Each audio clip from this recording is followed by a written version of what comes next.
Okay, so we're looking at the MX3216 from Pegasus. This is a 5-thread serger or overlock machine.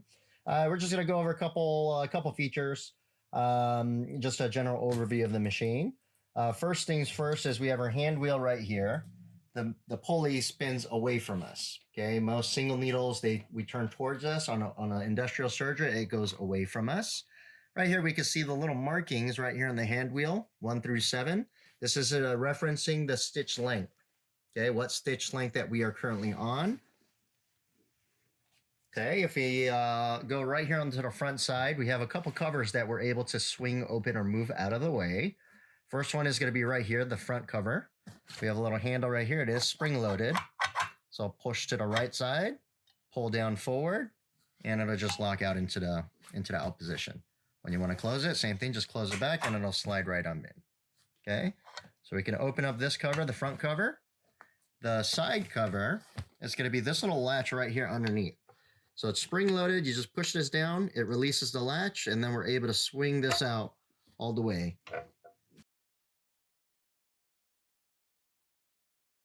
Okay, we would have to do this if we want to access the, or when we're threading the 5th thread or the chain stitch needle thread, which goes along the back side, front, and through this device here, as well as our differential feed adjustments.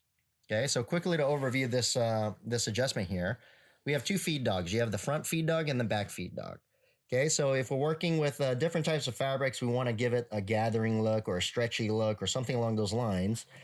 This will control what stroke the feed dog goes. Okay, so normally the neutral one is one notch. You see these little notches right here on this gray track. Okay, so we can loosen up the thumb screw, and it is spring loaded. So if we let it go, it'll just go right up to the top. When it's all the way in the highest position, this is where it'll give it a stretching effect. So when the feed dogs come up to grab the fabric, the back one will travel more faster, giving it a stretch before the needles come down and punch it. Okay. The standard neutral one, if you're not sure where to go, you want to match it up to the second notch, which has that little indicator, which is our neutral. Okay. Both feed dogs should be feeding back in the same stroke. Okay. This is a standard one. If you're not sure which one to put it on, go ahead and always test it on this one first. Then the more down that we go, it's going to be a gathering effect. So the feed dogs squish the fabric together, and then the needle comes down if you're doing any type of elastic work shearing or you just want that gathered, sheared look. Okay, so that's an overview of the differential feed controls. Okay. Right here on the front side, if you ever need to access your thread or your needles or something along those lines, we want to get the foot out of the way. You always want to make sure that the needle is in the highest position. Okay, needle in the highest position. If we look right here towards the top back side, we have this little latch.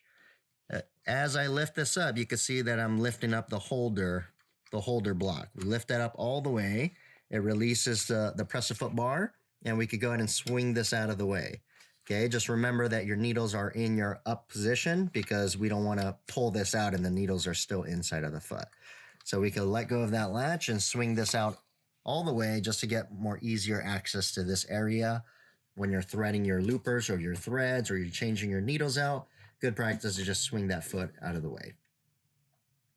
Okay, next is going to be the stitch dial. So we'll go back to there. So if you ever want to change the length of your stitches, okay, there's a little button right here on this front side when we remove this cover. So cover is closed. You can still access it here, but I'm going to swing it out just so you can see it a little bit better. This little button. So if I push this button, it's going in about halfway. As I push this button down, you're going to go ahead and rotate. Once it gets to a fixed spot, that button will sink in all the way. Once it sinks in all the way, that is where the pulley is locked, and we're going to go ahead and turn to whatever stitch length that we have. This is a brand new machine, so it doesn't have the cover with an indicator line. So if we did have the cover, it'll be pointing at one of these numbers, and that's going to be referencing the millimeters of how long your stitch is.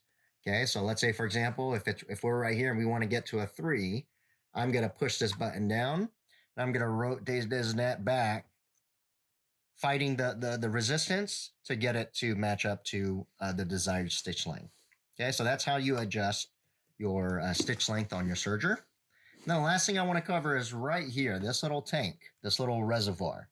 Okay, so this reservoir is where you would put your silicone oil or wax or any type of silicone-based solution to soften your thread.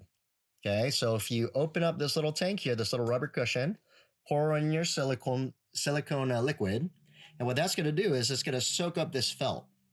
When I have my threads, my needle threads passing through this felt, it will be lubricated with that silicone liquid, softening up your thread. If you have some very frail thread or cotton thread, then that definitely helps softening it up. So you don't have any thread breaks or damage on the fabric or bigger holes in the fabric because of that abrasive thread just brushing up against the material. So that covers our overview of the Pegasus 5-thread overlock or Serger machine. Make sure to subscribe for more videos. We'll be covering a new machine every single week and uploading weekly.